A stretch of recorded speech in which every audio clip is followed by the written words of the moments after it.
अस्सलाम वालेकुम students, first year chemistry chapter number 3 और आज का हमारा टॉपिक है डेरिवेशन ऑफ एब्सोल्यूट ज़ीरो। सबसे पहले हम यहाँ पे चार्ल्स लॉ की क्वांटिटेटिव डेफिनेशन को पढ़ेंगे। उसके स्टेटमेंट हमारे पास क्या है, at constant pressure the volume of given mass of a gas increases और डिक्रीजेज बाय 1/273। ठीक है, कांस्टेंट प्रेशर पे गैस का जो वॉल्यूम है वो इंक्रीज़ करेगा या डिक्रीज़ करेगा कितना, 1/273 times of its original volume. Original volume के 1/273 टाइम्स जो है वो इंक्रीज़ या डिक्रीज़ करेगा at 0 Celsius for every 1 degree rise और फॉल इन टेम्परेचर रिस्पेक्टिवली। कि अगर आप टेम्परेचर 1 डिग्री बढ़ाओगे या 1 डिग्री कम करोगे तो वॉल्यूम के अंदर जो चेंज आएगा वो कितना आएगा, 1/273। यहाँ पे बज़ाहिर आपको ये डेफिनेशन बड़ी मुश्किल लग रही होगी, बड़ी टफ लग रही होगी, लेकिन अभी मैं आपको इसको क्लियर करती हूँ कि किस तरह से ये क्या चीज़ एक्सप्लेन करना चाह रहे हैं। फॉर एग्जांपल आपके पास एक गैस कंटेनर है, उसमें आपने गैस को फिल किया हुआ है। गैस का जो टेम्परेचर है वो आपने रखा हुआ है 0 सेल्सियस, ठीक है, और गैस का जो वॉल्यूम है वो हमारे पास 0 सेल्सियस पे गैस का जो वॉल्यूम है वो कितना है, 546 सेंटीमीटर क्यूब। ठीक है, गैस का प्रेशर आपने कांस्टेंट रखना है। जब प्रेशर कांस्टेंट रखोगे तो चेंज इन प्रेशर जो है वो भी आपके पास किसके बराबर हो जाएगा, 0 के बराबर हो जाएगा। ठीक है, और इसी तरह से जो है वो आप लोगों ने क्या करना है, यहाँ पे गैस की अमाउंट भी फिक्स रखनी है और वो आपने कितनी रखनी है, 1 मोल। तो ये तमाम चीज़ों को आपने जो है वो क्लियर करना है कि 1 मोल ऑफ गैस हो, प्रेशर आपका कांस्टेंट हो, टेम्परेचर 0 सेल्सियस हो, तो उस पर गैस का वॉल्यूम कितना है, 546 सेंटीमीटर क्यूब। हमने क्या कहा कि जब हम इस गैस को हीट करेंगे, ठीक है, हीट करने पे हमने इस गैस का टेम्परेचर बढ़ाया कि 0 सेल्सियस से 1 सेल्सियस तक इंक्रीज़ किया, तो 1 सेल्सियस टेम्परेचर इंक्रीज़ करने में वॉल्यूम के अंदर कितना चेंज आएगा, वॉल्यूम के अंदर चेंज आएगा 0 डिग्री पे जो वॉल्यूम है उसका 1/273 टाइम्स। ठीक है, ये बिल्कुल इसी तरह से जैसे मैं कहूँ कि 100 का 1/2 कैसे होता है, तो आप क्या कहोगे, 50। 100 का 1/20 क्या होता है, आप क्या बोलोगे, 5। ठीक है, तो ये आप जो है वो बोलोगे। बिल्कुल इसी तरह से अगर मैं कहूँ कि 546 है मेरे पास 0 सेल्सियस पे वॉल्यूम और मैंने 1 डिग्री बढ़ाया, तो वॉल्यूम के अंदर चेंज कितना आना है, 1/273। जब मैं इसको डिवाइड करूँगी 2 टाइम्स तो ये आ जाएगा 2 सेंटीमीटर क्यूब। ठीक है, तो इसका क्या मतलब है कि अगर 0 सेल्सियस पे मेरा वॉल्यूम जो है वो 546 है तो 1 डिग्री बढ़ाने पे चेंज कितना आ रहा है, 2 सेंटीमीटर क्यूब। तो अगर मैं 1 सेल्सियस की बात करूं तो इसका मतलब है कि 1 सेल्सियस पे मेरे पास जो वॉल्यूम होगा वो 548 होगा, क्योंकि चेंज कितना आ रहा है, 2 सेंटीमीटर क्यूब का चेंज आ रहा है। ठीक है, और इसी तरह से अगर मैं 1 डिग्री टेम्परेचर को कम करती हूँ तो 0 पे क्योंकि 546 है तो 2 सेंटीमीटर क्यूब का चेंज आता है, तो वो कितना हो जाएगा, 544 हो जाएगा। ठीक है, तो वही चीज़ उन्होंने लिखी हुई है, at constant pressure the volume of a given mass of a gas increases और decreases by 1/273 of its original volume at 0 Celsius for every 1 degree rise और fall in temperature respectively. Hope so students आपको यहाँ तक definition जो है वो Charles law की quantitative definition वो आपको क्लियर हो गई होगी।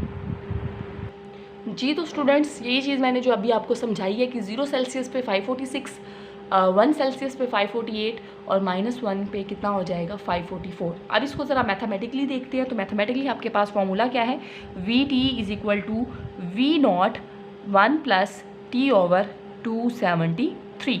ठीक है, VT की अगर हम बात करें तो VT जो है वो volume of a gas at temperature T। ठीक है, उसके बाद जो है वो V0 की बात करें या V0 की बात करें तो वो हम क्या कहते हैं, volume of gas at 0 Celsius.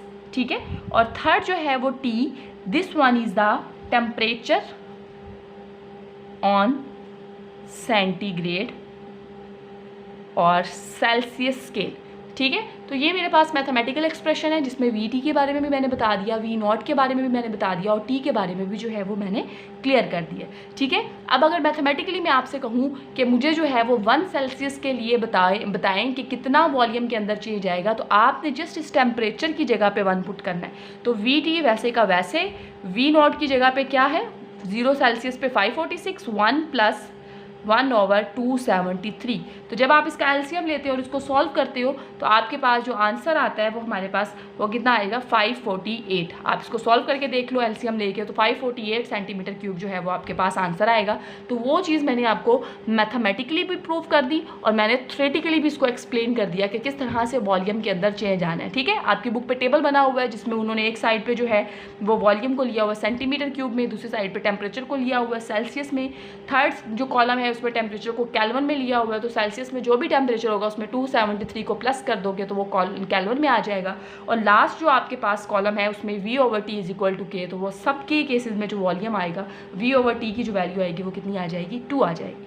ठीक है स्टूडेंट्स, होप्स हो गए यहाँ तक आपको क्लियर हो गया होगा जी। तो स्टूडेंट्स अब हम देखते हैं कि चार्ल्स लॉ हमारे पास जो है वो एप्लीकेबल हो सकता है जब हमारे पास टेम्परेचर सेल्सियस स्केल में हो। तो V1/T1 is equal to V2/T2। मैं यहाँ पे आपकी बुक में जो टेबल बना हुआ है उससे 2 डिफरेंट वैल्यूज़ को चूज़ करूँगी, जिसमें मेरे पास 100 है और इसके अगेंस्ट जो वॉल्यूम होगा, और इसी तरह से 10 है और उसके अगेंस्ट जो वॉल्यूम है उसको हम चूज़ करेंगे। और टेम्परेचर हम लेंगे यहाँ पे सेल्सियस में। तो 100 और 10 के हिसाब से पहले जब हम 10 की बात करें तो यहाँ पे हमारे पास वॉल्यूम कितना है 566 और टेम्परेचर कितना 10 सेल्सियस। दूसरा हमारे पास जो है वो वॉल्यूम 746 और टेम्परेचर कितना है 100। जब हम दोनों साइड्स को डिवाइड करते हैं तो हमारे पास दोनों के आंसर्स बराबर नहीं आते। तो हम क्या कहते हैं कि V1/T1 is not equal to V2/T2। ये कब इक्वल नहीं होते, जब टेम्परेचर हमने किस स्केल में लिया होता है, सेल्सियस स्केल में लिया होता है। इसका मतलब है कि चार्ल्स लॉ एप्लीकेबल नहीं होता जब हमने टेम्परेचर को किस स्केल में मेजर करना है, सेल्सियस स्केल में मेजर करना है। ठीक है स्टूडेंट्स, उसके बाद जो है वो नेक्स्ट हमारे पास एक टर्म आ जाती है, दिस वन या that one is called absolute zero. Absolute zero very very important, exam के पॉइंट ऑफ व्यू से बहुत इंपॉर्टेंट शॉर्ट क्वेश्चन भी आ जाता है ये एब्सोल्यूट ज़ीरो। तो ये एब्सोल्यूट ज़ीरो किसको कहते हैं, सबसे अगर आसान डेफिनेशन में अगर आपको समझाना चाहूँ कि फॉर एग्जांपल ये मेरे पास एक गैस है और इस गैस का जो टेम्परेचर है वो मैंने कर दिया है 0 सेल्सियस। हमारे पास टेम्परेचर और हीट में क्या डिफरेंस होता है, जो total kinetic energy of gas molecule that one is called heat, the average kinetic energy of gas molecule is called temperature. जब आप टेम्परेचर को कम करते हो तो मॉलिक्यूल्स की काइनेटिक एनर्जी भी कम होती है। और एक पॉइंट ऐसा आता है कि जब मॉलिक्यूल्स की जो काइनेटिक एनर्जी है वो कम होते होते इतनी कम हो जाती है कि गैस की मोशन रुक जाती है, this temperature is called absolute zero. ठीक है, अगर मैंने इसको सेल्सियस में लेना है तो वो -273.16 सेल्सियस हो जाएगा। अगर मैंने फ़ारेनहाइट में लेना है तो -459 फ़ारेनहाइट हो जाएगा। और अगर मैंने केल्विन में लेना है तो this one is called 0 kelvin. 0 kelvin is equal to -273.16 Celsius is equal to -459 Fahrenheit. ठीक है, डिफाइन कैसे करेंगे एब्सोल्यूट ज़ीरो को, 0 ऑन केल्विन स्केल, ये सबसे छोटी डेफिनेशन है जो कि आप इसको कर सकते हो। 0 on kelvin scale is called absolute zero. दूसरी आप डेफिनेशन क्या करोगे, द हाइपोथेटिकल टेम्परेचर। हाइपोथेटिकल का क्या मतलब होता है, हाइपोथेटिकल का मतलब होता है इमेजिनरी। ठीक है, the hypothetical temperature at which molecular motion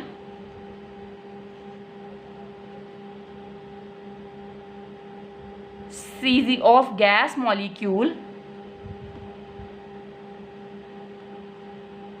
ceases, एक ऐसा इमेजिनरी टेम्परेचर जिस पे गैस के मॉलिक्यूल की मोशन रुक जाए, this temperature is called absolute zero. ठीक है, और इसी तरह से हम ये भी कह सकते हैं कि एक ऐसा temperature, the hypothetical temperature at which the volume of a gas becomes equal to zero. जब गैस का वॉल्यूम ज़ीरो हो जाता है लेकिन गैस गैसियस स्टेट में रहती है, if the gas remain in gaseous state.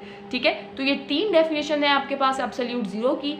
0 on Kelvin scale is called absolute zero. The hypothetical temperature at which the molecular motion of a gas molecule ceases, and last one is the hypothetical temperature at which the volume of a gas becomes zero if the gas remain in the gaseous state. ठीक है, और इनकी values भी मैंने बता दी, kelvin में किसके बराबर है, सेल्सियस में किसके बराबर है और फ़ारेनहाइट में किसके बराबर है।